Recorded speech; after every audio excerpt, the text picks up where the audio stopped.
Welcome to the Tomes and Tropes podcast, where books and friendships collide. I'm Becca. And I'm Keri, and we're two friends who love to talk about books. Today we are talking about The Invisible Life of Addie LaRue, Part 5, The Shadow Who Smiled and the Girl Who Smiled Back. Quick reminder that this is an adult book, but we will be keeping our adult content to a minimum. And as a reminder, we will not be spoiling any future parts or chapters of this book. If you haven't read parts 1 through 5 yet, go finish that and come back when you're done. Okay, so now we're going to move on to our one-sentence summaries, where we summarize each chapter into one sentence. Again, we're talking about Part 5 in this episode, so we're going to be going through Part 5, Chapter 1, all the way through Part 5, Chapter 15. Part 5, Chapter 1, Vion-sur-Sarthe, France, 1764. Addie starts to make Estelle's house homey again, but Luc shows up to ruin her moment. Then Addie slaps him, and he makes her feel every bit of the 50 years that has passed. Chapter 2, New York City, March 2014. Addie picks up the notebook that Henry has been writing Addie's stories down in, and she reads, marveling at how her story is not fading away. Chapter 3, France, 1778. Addie gets to see the ocean, and Luc takes her to a church where he tries his best to convince her to surrender. Chapter 4, New York City, March 2014.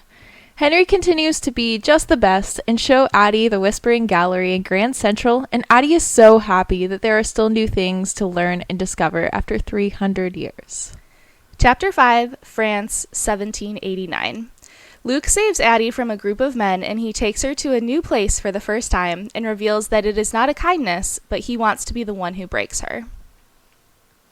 Chapter 6, New York City, March 2014. When Addie tries to leave without paying, Henry and Addie have their first fight, where Addie is concerned that she has ruined everything. But Henry offers her an olive branch when asking for more of her story. Chapter 7, Italy, 1806. Addie wakes up in a bed that isn't her own, and Matteo draws her in charcoal, which helps her to turn down Luc yet again. Chapter 8, New York City, April 2014. Henry is writing down every story Addie is telling him, and when she teases him about his urgency in writing them, she ominously thinks that she doesn't really know how much time they truly have. Chapter 9, England, 1827. Luc visits an unprepared Addie, not on their anniversary, but in March, and shows her what it looks like when he takes a soul. All of it and all of him. Chapter 10, New York City, May 2014.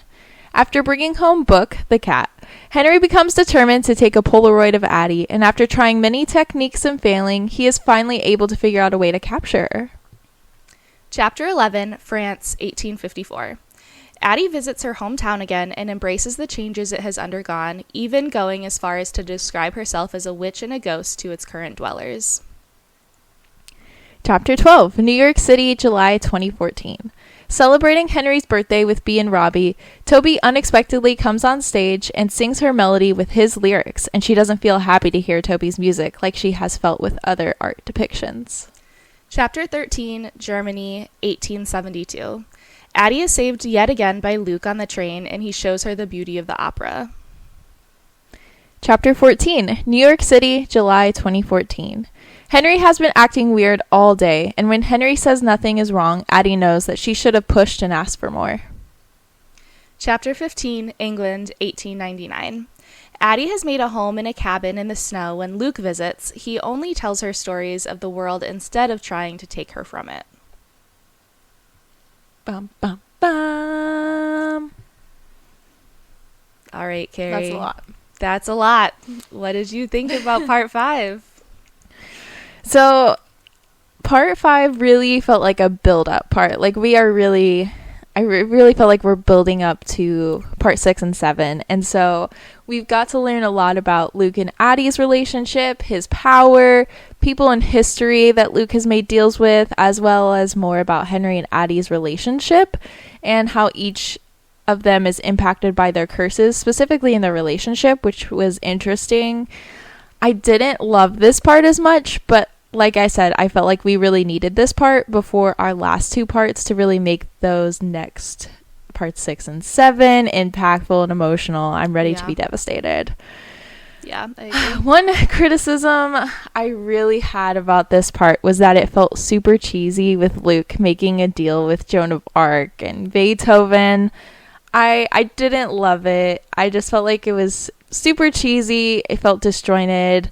I'm a music girl, and I didn't really love seeing Beethoven in this. And I don't know why. It just maybe felt like a little too real world, and maybe because this is more fantasy. Yeah. So it just felt a little disjointed. But with that, I really enjoyed seeing how Addie got from place to place. We got to see her travel. We got a little more scenery outside of France and New York City in this part. It was very hard to stop in part 5 because I know more is about to come, and I'm just dying to know what happens. Yeah. But Becca, what did you think of part 5? Yeah, I agree with most of what you said. I do think it was a build-up part. I didn't mind Beethoven as much. I thought that scene was very showing of Luc and who he was, which I didn't mind. I did think that Joan of Arc was a little forced. It felt a little much. So yeah, I do agree with you there. But it's funny because Keri and I were literally talking last week about how if I could have one character show up on the page more often, it would be Luc.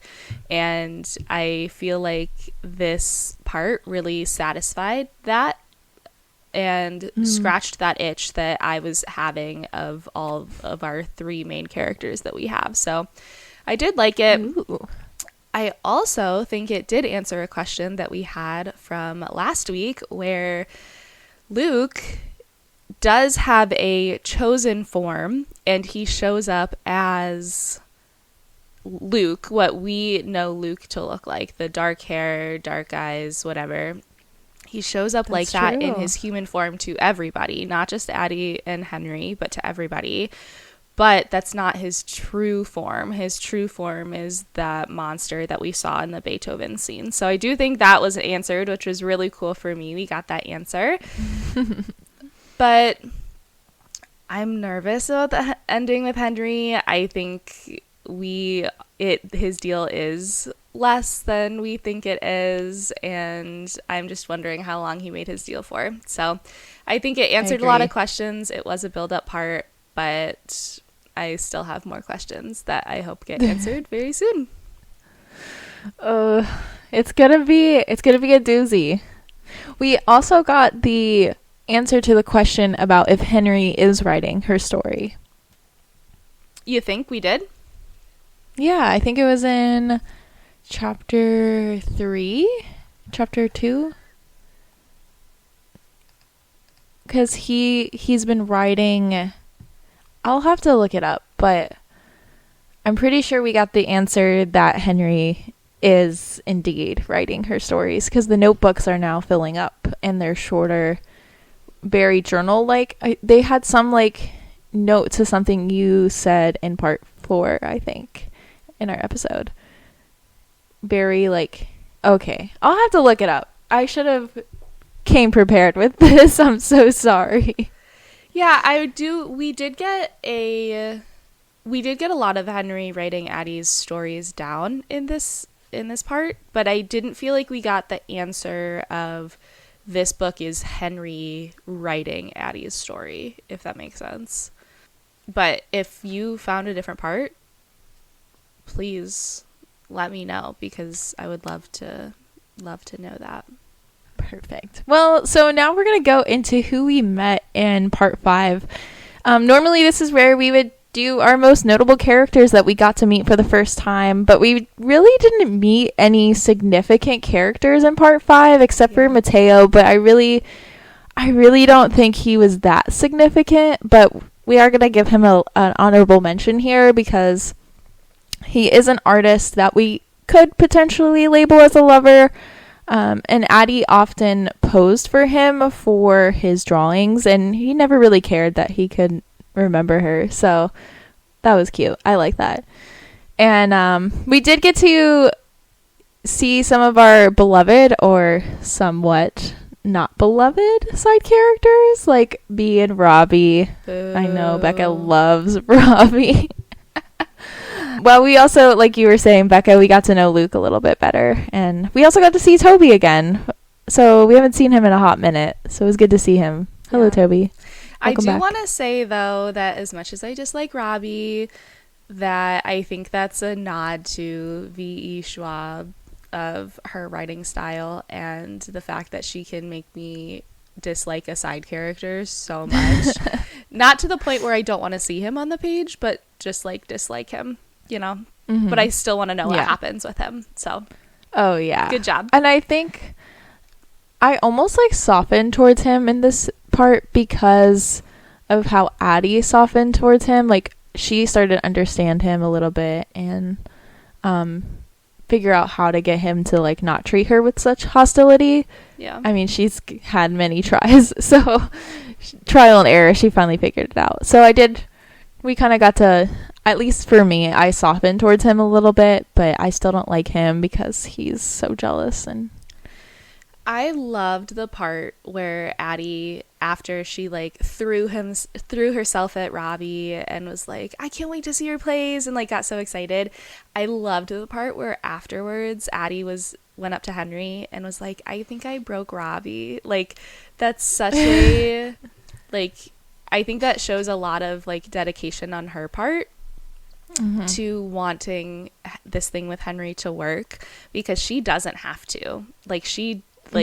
Addie, she knows it's going to be a difficult road every single time because he always forgets, and she doesn't have to keep working as hard to make Robbie like her as she does, but she continues to work for him, and I just think that's the sweetest thing.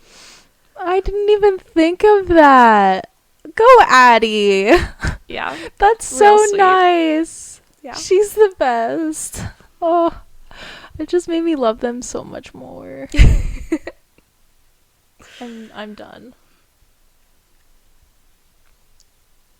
Okay, so now we're going to move on to our quotables. As a reminder, these are our notable quotes and or parts that we just want to pick out and talk about. They are in chronological order. So That's we're true. going to start from chapter 1 and go all the way to potentially chapter 15 if we have one. I don't remember. We do have one in chapter 1, so we're going to get started right there. Amazing.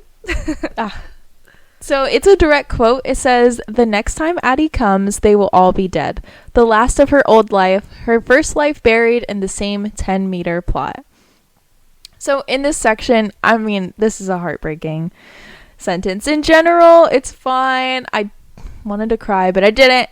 I'm saving all my tears for part 6 and 7. But in this section, Addie is coming to terms with her curse and what it all really, really means. The life that she has truly always known, like the life she grew up with, the people she loved are all gone, and she is truly alone in the world. So not only it's beyond like her being forgotten, it's that like the people aren't even alive anymore. And so that's incredibly difficult for her, I'm sure. And then we also get to see this in chapter 11 of this part when she goes again. I just really like the imagery here. Our girl is going through this, but it really helped me feel what she was feeling and like imagining how it would feel if you like lost everyone and you were still alive. Like I can't even imagine losing everyone you love in that way. So yeah, I just wanted to point that out because I think this is a good part for her to be like, this is a huge character development. Like you're truly alone in the world, but she pushes through. So we love that. I really liked the imagery here, or not just the imagery, but the parallels here, because I just noticed it when you read it again, but it's they all will be dead, the last of her old life, her first life buried in the same 10-meter plot. And very early on in the book, we get a very similar comment from Addie about everybody here is just content to stay here and be buried within the same 10-meter plot. And that's a very common theme throughout the whole book, is that language specifically. So I really like that parallel. All right, so our next quotable is from chapter 5. It's a direct quote again. His expression sours. I am a god of promise, Adeline, and wars make terrible patrons. And then he offers her a glass to toast with, and he says, quote, to long life. First of all, my nerdy self loves whenever an author says someone's expression sours, because I think we can all relate to having seen someone do this. I love because I can just imagine what Luc looks like and how his expression is just like, ugh. Like, ugh. Yeah. I think of my dog when his nose scrunches up a little bit and he gets a little angry. Little He's Moses. So cute. Yeah. He also has a TikTok page at Moses and Marvin. Yes, go follow it. And then we'll have to find, what's yours? It's Friday the Pup? Oh yeah, at It's Friday the Pup. There you go. Shameless plugs for our dogs' pages. We love them. So we get to know what kind of god Luc actually is. We already know he's a shadowy, dark god who looks like the man that Addie has been drawing since she was young. But he specifically says he is a god of promise. This part, I asked, is this making me soften to him? This is when I really started to be like, do I like Luc? Do I feel bad for him? Do I like this evil god? Oh no, oh no, oh no. Can I ask why you feel bad for Luc? Because he's always taking their souls, but he's never truly giving something or having a relationship. And I think he kind of we can talk about this more later, because I think I have a good point to this in our last quotable. But okay. Yeah, I don't know. This is when I first started to be like, do I not hate Luc? Our next quotable comes from chapter 7, and it says, there is a warning tint to his gaze tonight, and knowing Luc, he would find a way to turn it against her, to take this small solace from her before she's found a way to use it. And we get this quote right after Mateo is drawing her in the sheets, and she rubs her finger over the charcoal, and she just is enamored with how the charcoal interacts with her fingers and on her skin, and she just loves that. And that little piece of the charcoal on her finger, I think, helps her to helps her to deny Luc this time around when he's trying to get her to surrender. But what I found interesting in this part is a couple things. First of all, when Luc shows up, he gets maybe 2 paragraphs at the end of this chapter, and Dang. He gets very little page time. So this chapter is not about Luc and her anniversary. It's really about Mateo drawing her and the effect that had on her when she realized he could draw her. And I think that's really important. I think I'm still on the train of Henry is writing this story, and I think this is confirmation for me. I don't think we get confirmation explicitly yet that this is Henry writing her story, but I think this is a little nod, because I feel out of this is how Addie wants her story to be told for this specific chapter, and this is what's so important to her, rather than what actually happened, what actually happened in her conversation with Luc at that time. So I think that's a little nod to it is Henry writing her story. I also found it interesting that it says there's a warning to his gaze tonight, and knowing Luc, he would find a way to turn it against her. It says knowing Luc, and I think by this point, Addie knows Luc so well and knows his little tells, and knows that knows what his goals are, knows what his intentions are, knows what all those his feelings are and how they show up on his face. And I think that shows that they are getting to know each other so well. And I don't know what that means. What does it mean? Literally. It's like the TikTok sound. What does it mean? What does it mean? so many, like, what does this mean about Luke in this part? So many. So many questions, so little answers. Yeah. I love it. That's a really good call out. Thank you. You're welcome. Our next quotable is from chapter 8. It's, quote, "When you live long enough, even madness ends." So this gives us an interesting perspective of Addie's life that we haven't yet seen before, which I really, really liked. It shows her growth and how she has truly overcome and continues to press on. Like, she basically tells Henry, like, I went crazy, like, and I made it through. And she's like, she knows that even the crazy parts of her end, like the madness of losing her family and not being able to own anything and make an impact on the world while living forever, like, the madness ends. So she continues to press on, and we love to see it. Yeah, that's a really good point. I also have one from chapter 8. It says, "Henry is like bottled lightning, unable to sit still for long, full of nervous energy, but every moment there's a lull, a sliver of peace and quiet. He grabs the latest notebook and a pen, and even though she always thrills at the sight of the words, her words, spilling across the page, she teases him for the urgency with which he writes them."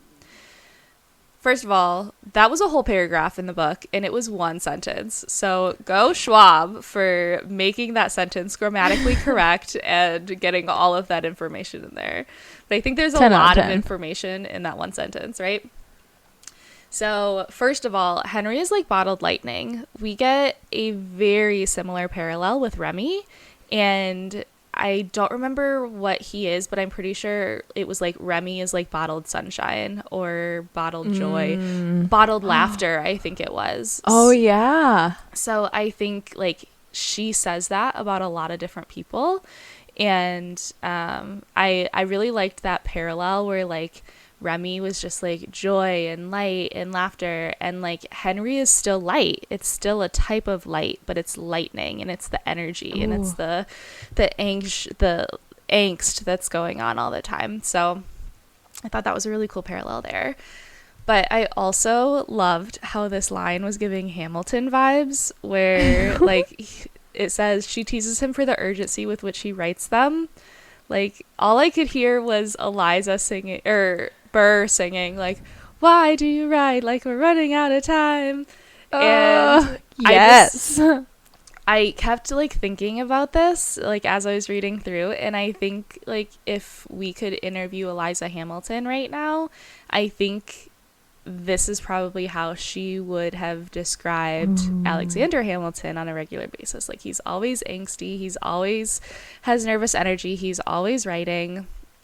So I thought that was kind of cool, but this also makes me very nervous. Oh yes, we love a Hamilton reference. 10 out of 10. You've been on fire with these. Thank you. But this also makes me really nervous that our quote lifetime is not actually a lifetime, because like he's so urgent with the time that he has left. Can we talk about the word lifetime real quick? Because in my mind, when Schwab is saying lifetime about Henry's curse, I'm thinking his life. Like, it could be 40 years, 50 years, 60 years. It could be 30 years. Like, I don't know. And I don't think we know. Yeah, it could be like 5 years. And I mean, this kind of goes to my next quotable, but before we go to that, when you were talking about this quote, like, what if Luke planted those notebooks? Because they were empty when Addie and Henry first met. And he just had a bunch of random notebooks. So what if he just, like, Luke just put them there? Maybe. I mean, we do get a lot of language surrounding Henry's failed hobbies. Like, we get all the cameras, we get all the instruments that are there, we get the blank canvases. we get the blank notebooks. So I don't remember if the notebooks show up or are mentioned before we get a nod to the curse, but I don't think that they were planted necessarily. Okay. But That's a good point. But I mean, last time we did talk about how the blank notebooks are even more of a way that Henry is enough for Addie because he can write down her story. So yeah, I do think it's linked to the curse, but I don't think they were planted necessarily. Okay. That's a good point. I forgot about his failed hobbies. That's a big plot hole in my little idea.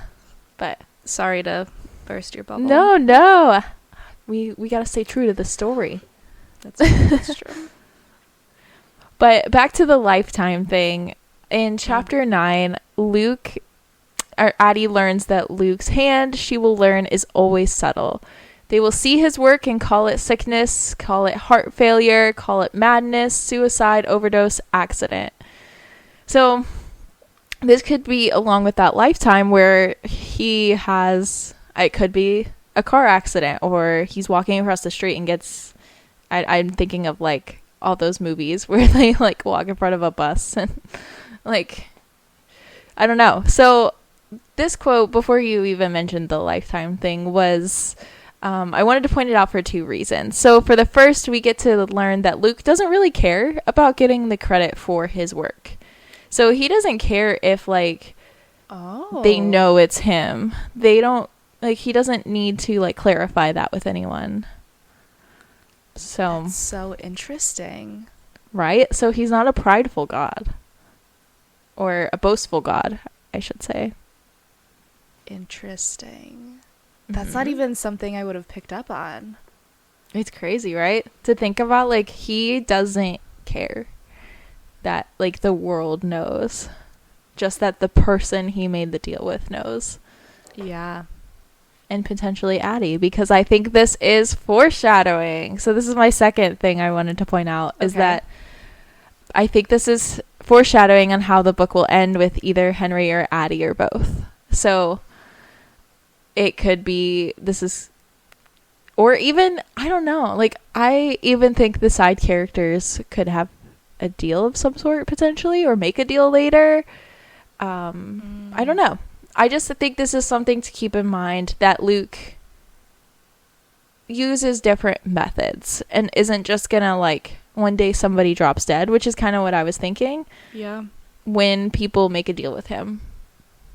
So we'll keep that in mind as we read. Yeah, that's a really good point of foreshadowing. I like that a lot. My brain is spinning. The wheels are spinning. I see it. Becca's like in her like thinking mode, and I love it. I love when I can make you think. I do have a very obvious thinking mode. It's very good though. It's very obvious. It's okay. Anyways, moving on to chapter 11, we get this quote. But the villain of her youth has finally faded, and she wonders if this is what a memory feels like for others, this slow erasure of details. And this is kind of similar to what we talked about in chapter 1 with Keri, your quote about how like all the people, they're all gone, right?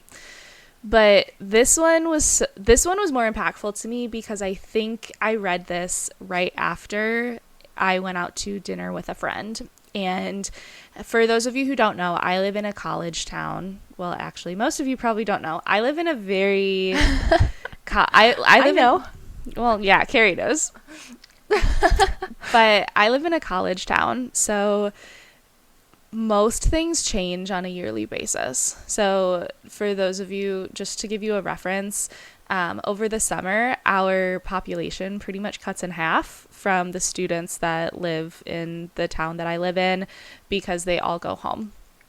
So every summer, there's a ton of construction on all the college campuses around us. I think we have 5 within 30 minutes of me, and they're always doing construction. They're always tearing down buildings. They're always growing and trying to better themselves and accommodate for the growth in their students, the growth in their numbers, and the growth with like technology. I know there was a engineering building that was just built that's like one of the state-of-the-art buildings that exists right now because it has all of the top technologies.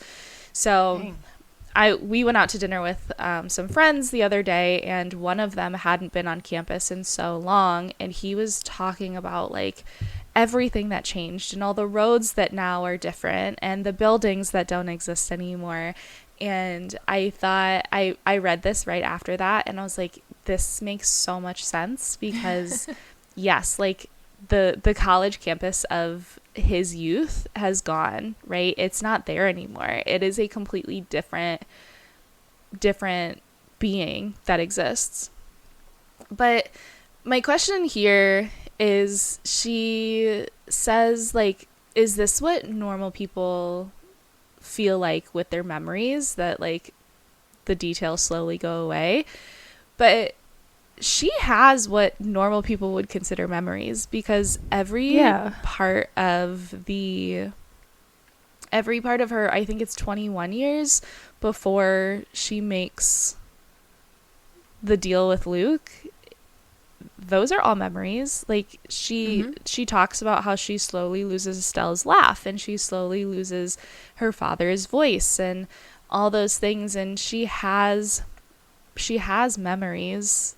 So this part didn't totally make sense to me. And I guess, Keri, do you think like maybe those memories are different than what we would consider memories as?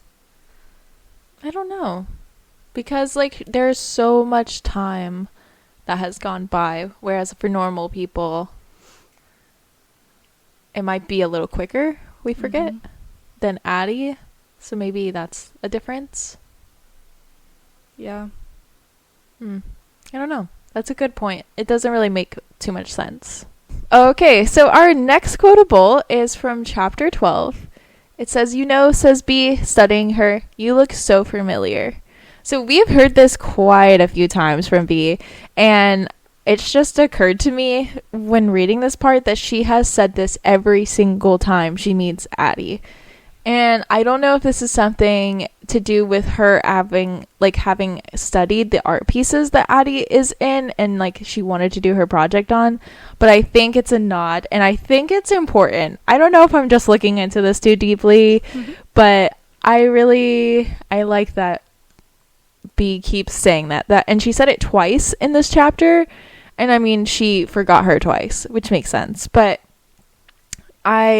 she constantly says, you look so familiar, and that she's been dying to meet her. And I wanted to point out that our little guy, Robbie here, he's so jealous every time he meets her. And he always looks her up and down. And that's just a very interesting, funny nod that Robbie and B have such different reactions to meeting Addie each time. So, love that. Ay. Gotta love it. I do think that is because she like has studied the art pieces. I think so. Because she is one of the only people who recognizes that the same girl is the muse for all of the art pieces. Like we get that. Well, we get that a couple times. So I do think it's because of the art pieces. I wonder if that's how Addie's story will kind of be wrapped up. Like, if we don't know if B actually went through with this as her project. Yeah. So I don't know. Keep it in mind. That's a good point. I'm kind of mind blown right now. So I need 10 to 20 minutes to process this. Hear me out. Hear me out. I'm listening. What if this book is B's thesis? Stop. Because what if Henry dies? I think we can pretty confidently say he's going to die in this book.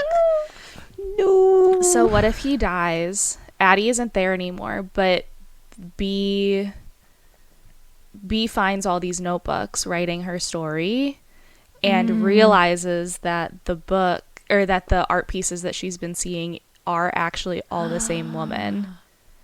So this is her thesis. I love this. This is her thesis and her writing this story because she finds all the notebooks.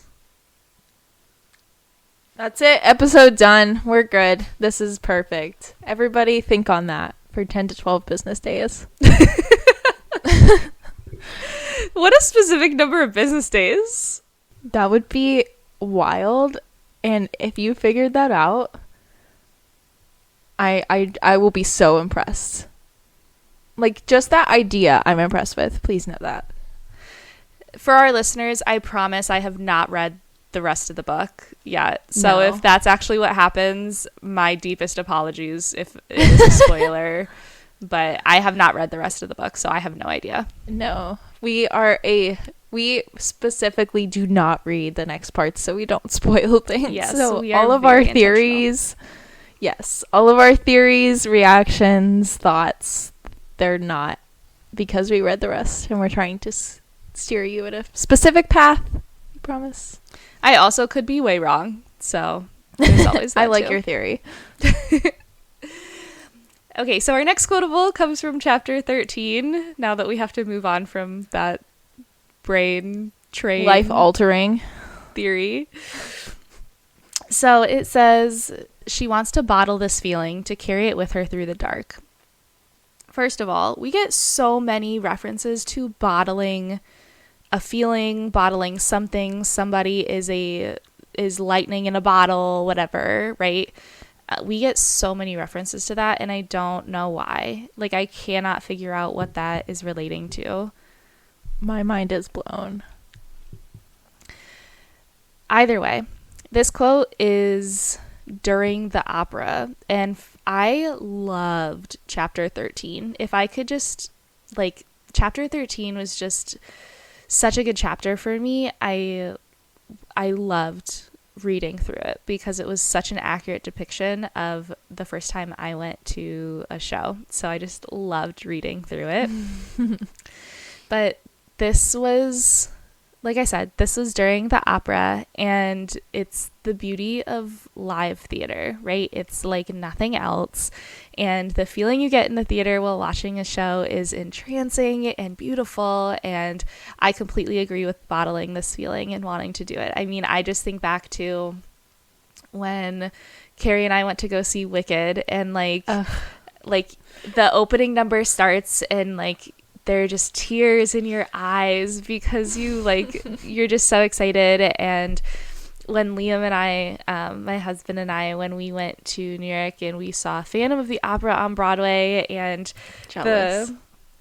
the overture starts and the chandelier swings up, and like I just started, like, tears filled my eyes because I was just so excited. Like, there is nothing like it, and I loved this chapter because I could feel it. I could feel what Addie was feeling, and there's nothing else that makes me feel like a live show. So And I'm a little jealous of Addie in this moment, to be totally honest, because this does happen after her deal, and I think that's obvious, right? But what may not be obvious is this memory is stuck in her brain, so she can relive it as many times as she wants, and she can go through all the feelings and all the emotions and just watch the show like she did the first time. And I think that would be such a cool thing to, like, be able to relive that memory over and over and over again.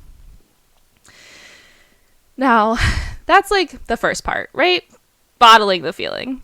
The second part of this quote is she wants to carry it with her through the dark. And I have a question here about, like, what does it mean to carry it through the dark? And I'm going to explain my question, Keri, and then I want you to answer it. Okay. So up until this point, the darkness that we see on a regular basis has been Luc, right? He's the one who's always described as the darkness. He's the one, like, there's very little that is described as dark outside of Luc in this story. Most other people are light, right?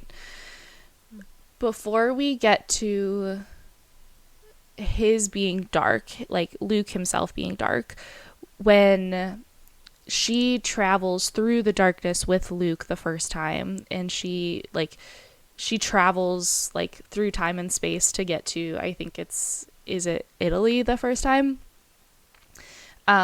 She describes as going through the darkness, like the darkness surrounds her, and then she like comes out of it as soon as she's in it.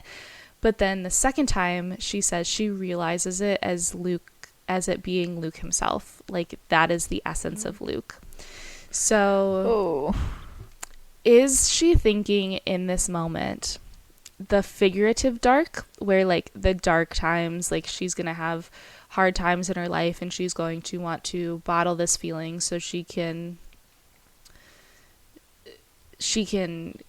look back on it and remember the fond times that she had to like get herself through the madness, for lack of a better word?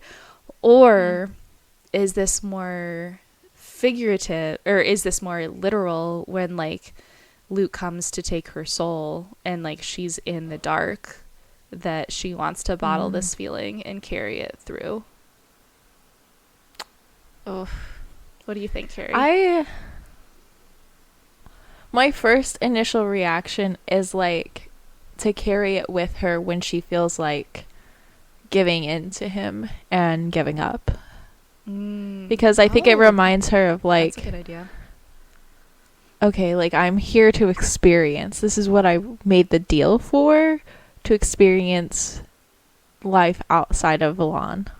So that's my first initial reaction. But I definitely think it could be all of the above. Like, it could be carry it with her through dealing with Luc. It could be like carrying it through when she dies, when she's feeling really low.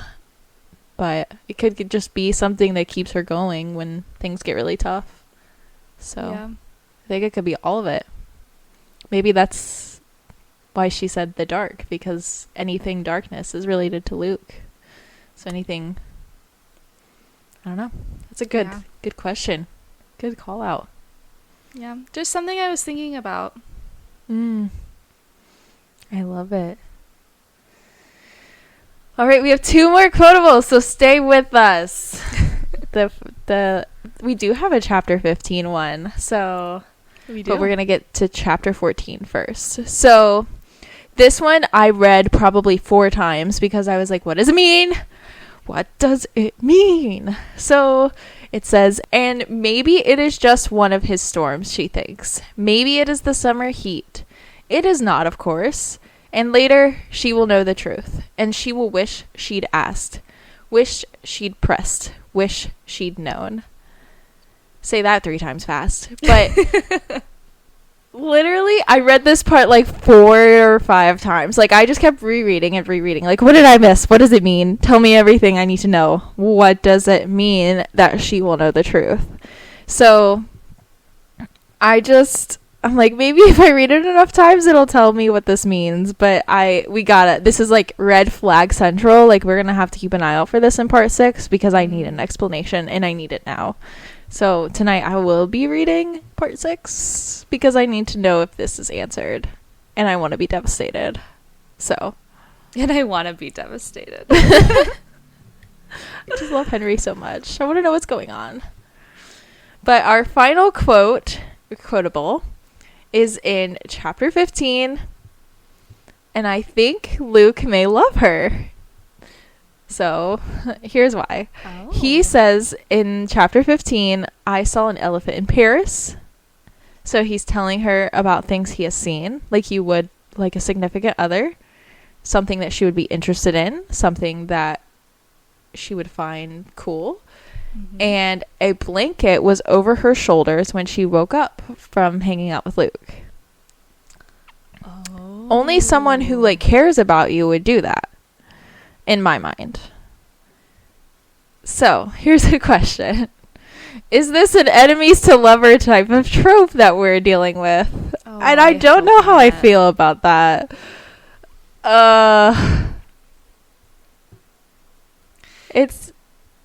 It's icky because I love Henry and her. I hope it's not an enemies to lovers. I think we've talked about this before, but I think the power dynamics here is too much to like overcome for them to be lovers. I think they can be good friends, but I don't know. I just think the power dynamics would make this icky for me. I think there could definitely be a lover side for Luc. I don't know about Addie, but I just really want to know if something happened, because he looks so much like the man that she's drew for the last few. Drawn. Like, yeah, thank you. Words are hard. But I don't know. So I definitely think he has a soft spot for Addie. This specific quote happened 200 years after they made the deal. And we have gone back and forth on this podcast if Luc is a lover, but I definitely think he could potentially love her. I think this is planting a seed for us to be like, hold up, what's happening? But we will see. Very nervous. I think, I don't know. This could be like kind of what we talked about earlier, is that he is maybe needing a relationship and needing companionship almost, and like is starting to care about her because she's so determined. This is probably one of the longest times that a person has withstood this curse. So this is all probably new for Luc too. Maybe. I don't know. Yeah. I still don't want to forget, though, that he is a god. Yes, he is. And don't get me wrong. Like I said, I think Luc as a character is amazing. I enjoy when he is on the page. But there's a power dynamic difference. So significant. And, you know, Addie even says, like, one time it's salt and one time it's honey. Like, sometimes he's really sweet and sometimes he's really, like, aggressive and angry and, like, forceful. Oh, yeah. So, I don't know. I'm not saying he's a good lover, but... My favorite quote of this chapter, or this part, comes from chapter 13. And this just made me think and dwell on this quote and it says, "But when it's late and he is gone and she is left to wander, the opera plays on, perfectly preserved inside the prism of her memory, and Addie wonders softly, silently, if their souls were a fair price for such fine art." Ugh. And I think that's so adequate and so telling of Addie's thought process, but also of what happens to artists. Like, most of the best artists that we know of have gone mad to the world standards, right? And the smart people, like, I think of like Einstein, for example. Like, he was so smart and he's so well known, but like, I'm sure in his day he was deemed crazy and his thoughts were insane, and you know, that does something to a soul. So I thought that was kind of interesting that, like, art is born out of pain, and we get that earlier in this book too. It's like pain can be beautiful, pain can create, it can form, or whatever the quote is exactly. But I do think there's a lot of parallels there, that like a soul can be tortured, but tortured souls also create the best art. That's a great quote. My favorite quote is from chapter 4, where it says, "Addie marvels, 300 years and there are still new things to learn." This was kind of thought-provoking for me, because I'm like, as a kid, I'm like, I always thought that was my time to learn, and then once I'm an adult, that's it. But I feel like we can always learn new things. So it's really good to see that even Addie, 300 years old plus, is learning new things. Yeah. Such a good point. So we're going to move on to our timeline now, and this is going to be a little bit different of a segment than it normally is. We're going to do this for both part 5 and part 6 because there's a lot of dates here. We've gone through a lot of dates in this whole book, so today on part 5, we are going to just talk about the additions to our timeline. Part 6, we are also just going to talk about our additions to the timeline in that part. And then part 7, we're going to go through from beginning to end. So today we're going to start in 1764. We got a lot of additions to the early timelines in this chapter, or in this part. So we're going to go through those. So we start in 1764, and this is when Luc makes Addie feel her age all at once. And this part in and of itself was just very angsty. Like, I felt very angsty when I was reading it, and we didn't even talk about it. But anyways, that was a big part of the book. In 1789, Addie travels with Luc through the, quote, dark for the first time. And that was a big change in their relationship, I think. In 1806, we have Matteo drawing her. That was a big piece. In 1827, Luc takes Beethoven's Soul. In 1872, Addie sees the opera for the first time, which I think just changed her perspective on life. And 1899, Luc visits and just tell Addie's stories. That's when they're in the cabin in the snow. And I just loved that part. So those are additions. Yeah. So those are additions to the old timeline. And then our new timeline, we only had 2 additions that I thought were significant. We had a lot of other things that happened, but there were only 2 significant pieces or significant times that I really wanted to highlight here. The first one was on June 11th, 2014. And this is when Toby comes on stage again, and while Addie and Henry are at the bar. I think we're going to talk about this later, but this was a major part for me that solidified a question that I had before. And then July 4th, 2014, Henry starts acting weird at the July 4th party. So those are the 2 big pieces that I think were significant in part 6 for the later timeline. That's great. I'm excited to see what part 6 holds. Mm-hmm. Scary. Very scary. But now we will move into our timeless treasures, which is where we go over the art pieces that are presented in the first page of each part. So I'm going to read from the book exactly what we have here. All right, so the title, I'm going to butcher this. I took Latin and not any other language, so this is going to go terrible.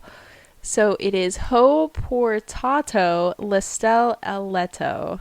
I probably butchered that, but I apologize. The artist is Matteo Renati. The date was circa 1806 to 1808. The medium is 20 centimeters by 35 centimeters pencil sketch on parchment. The location is on loan from Gallery dell'Accademia. The description is an illustration of a woman, the lines of her body imitated by the twisting bedsheets. Her face is a little more than angles, framed by messy hair, but the artist has given her one very specific feature, 7 small freckles and a band across her cheeks. The background, this drawing, found in Renati's 1806 to 1808 notebook, is thought by some to be the inspiration for his later masterpiece, The Muse. While the model's pose and the work's medium are different, the number and placement of the freckles is conspicuous enough for many to speculate on the model's enduring importance in Renati's work. The estimated value is $267,000. So, in Chapter 7, we learn about this specific art piece created by Matteo, and he seemed just overtaken by his need to draw her, that he doesn't even care that he remembered Addie or not. He was just had to draw her. Yeah. So, as we have read each part, we get to see clear representations of Addie, and this is one of the most obvious ones we see. So Mateo has used her as the inspiration to so many sketches, and as the years have gone on, her marks grow even bigger. So we can talk about this more when we reach part 7 and go over the different art pieces, but this is a trend we have seen throughout. At first, we have just a wooden bird that no one knew where it came from. And then we have Sam's painting with the only obvious point to Addie being the 7 stars. To now we have a woman under the sheets with 7 freckles very particularly on her face. So it's getting more and more specific as we move through the book. And I'm excited to see. I took a little sneak peek at part 6. So I'm very excited to go over part 6's. Yeah, so I love it. Let's go, Addie. That's so interesting. Yeah, you pointed that out, that like each art piece has been more specifically her, and that's not something I ever would have picked out, so good job. 10 out of 10. Go Schwab for being amazing. So lastly, we have the 7s, which, as a reminder, there's a theme of 7s in this book, so we pick them out every time at every part. So we start with the 7 freckles on her face, 7 parts of the book, 7 loves she will have, 7 lives she will lead, 7 gods watching over her, 7 stars on the cover of the book, 7 art pieces, and the 7 languages. So I have a couple edits this week I have a couple additions, so we have some additions to the 7s, but I have a couple edits on 7s that we've been going over. So let's start with the additions. So we have 2 new lives. So we had France and New York City before. We have 3 new lives. So we have Italy, Germany, and England this part. So we are up to a total of 5. So before we had New York City and France, but now we have England, Germany, and Italy as an addition. So we're up to 5. We are confirming today. Ooh. Confirmation. Stamp of approval. Boom. That Toby gets a permanent spot as a lover. Yep. I don't know how to do sound effects, so you guys all get my little sound effects. I loved it. But he is getting a permanent spot as a lover. We've been asking that for the entire series that we've been going through. He gets a permanent spot. Ooh. Because of the bar scene and the reaction that Addie has to him. Now, she has a reaction to the song, and I don't want to discount that. I think her leaving the bar was in reaction to the song, but when he came up, she had a reaction to him as well. So Toby gets promoted to a permanent spot. He is no longer a pencil in. He is stamp of approval confirmed. That you have been promoted.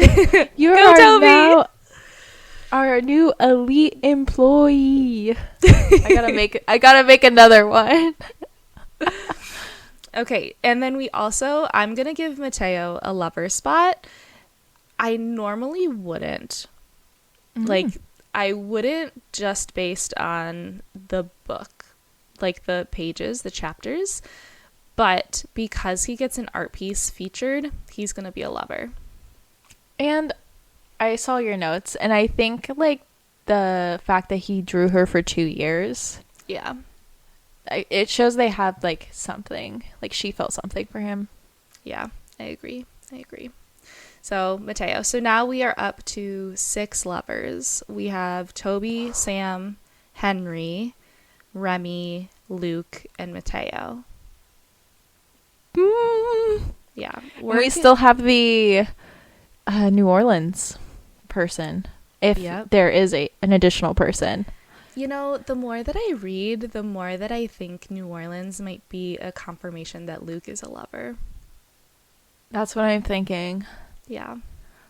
Either like something happened there where, these are my predictions, and I know we're not in this part at all, but that he got jealous of whoever the lover was. Oh, That's my prediction. But Okay. I think there was a fire or something. Yeah. So that's my, especially after finding out he has little non-happy accidents, the opposite Bob Ross accidents here that cause chaos and death. Sorry. Went on a little tangent there. You can take this out. No, that's okay.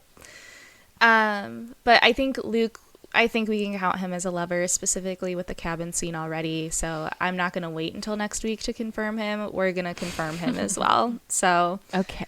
he's going to be a lover. So like I said, we're up to 6 lovers right now. We get confirmation of 8 languages in this part. Ooh. We get a full list from Addie herself of the languages she knows. So Keri, I have a question at the end of this. So we get in chapter 6, she lists them off and she says she knows French, English, Greek, Latin, German, Italian, Spanish, and some Portuguese. So we get 8 languages. Now, is the some Portuguese enough to take it off the 7s list? I mean, that would even out. We currently have 8 7s. Like, We do. a list of 8 7s. So that would take that one off. Because the other ones I think are more significant. So I think we could agree. take it off. We can see Okay. what part 6 and 7 hold, but Okay. yeah, I think we could probably take it off. I kind of thought that the languages might get pushed off because she seemed to know a lot. Okay. But Okay. we can good catch. And then my last question. So we have 7 gods watching over her as one of the 7s, but we have only been introduced to Luke. So I am very interested to see how parts 6 and 7 go, but we may only get Luke. We may not get the rest of the 7 gods that are watching over her. Now, for those of you who don't remember, the 7 gods, we have the 7 loves she will have, the 7 lives she will lead, and the 7 gods watching over her. Those are all from Estelle when they are talking about her freckles, and that's like way early in part 1. So those are not things that we've noticed, but things that we were kind of told to keep an eye out for. So we're doing pretty well on the lovers. So we're doing pretty well there. We have 6, and we're doing pretty well on the lives. We have 5 right now, but to only have 1 god watching over her, I think is kind of a sign that we may not have 7 gods watching over her. And that could be because, like, that could be explained away by her making that deal. And so there's no longer 7 gods watching over her. Just 1. Yeah. I guess we'll see. Well done, Schwab. Don't disappoint us. Yeah. That's a really good point. So yeah, that's it for the 7s. Great job. All right. So we are in our segment where because as friends, we recommend each other things all the time. So we are going to recommend some different things. We are not sponsored. So these are real recommendations. So Real. No ads here. here we go. Oh, yeah. No. So the first, mine is the screen cleaner spray. It's really, really, really good for computers, for TVs. I love a clean screen. It bothers me when my laptop is dirty. So 10 out of 10. It is like a little on the expensive side, but it comes with a microfiber towel. It's like $17 for a big spray, but it works so well. And you really only need like 1 spray for your laptop and then like a couple sprays for your TV, depending on how big it is. But definitely recommend for screens. No streaks here. And my recommendation this week is the Comfy. This was on Shark Tank, and Liam bought this for me as a joke. Well, not really as a joke. He thought I would like it, but I don't think he thought I would wear it as much as I do. But it's basically this big sweatshirt that is like 10 sizes too big, and it's like a Sherpa on the inside, and it has a pocket and it has sleeves and it has a hood, and I on Sunday got so cold and put it on, and it just like warms your soul. When I'm sick, it's like the only thing I want. So highly recommend. You look kind of silly, I'm not gonna lie, but it is perfect for all of our listeners who are readers, which should be all of you. It is perfect to cuddle up in your reading chair, and because you have sleeves, so you can turn your book pages or tap on your Kindle, or if you have one of those Kindle clicker things. I don't have one yet, but anyways, regardless, 10 out of 10, the comfy. I will always recommend it. I need one. Whenever I move out of Florida, count me in. I'll buy one immediately. Yes, for sure. Boom. But thank you so much for listening to us today. For more content, make sure to follow us on Instagram and TikTok. It's at Tomes and Tropes Pod. Or if you have thoughts about this episode or this book, email us at tomesandtropespod@gmail.com. We'd love to hear from you. Yeah, we'd love to hear your thoughts on, does Henry actually have a lifetime, or is it shorter than we think? Does Luc actually love Addie, or is it just a play to get her to surrender? Or do you think our theory about B writing this thesis is correct? We'd love to know. We'll see you next week. Stay curious. Keep reading and craft your own story.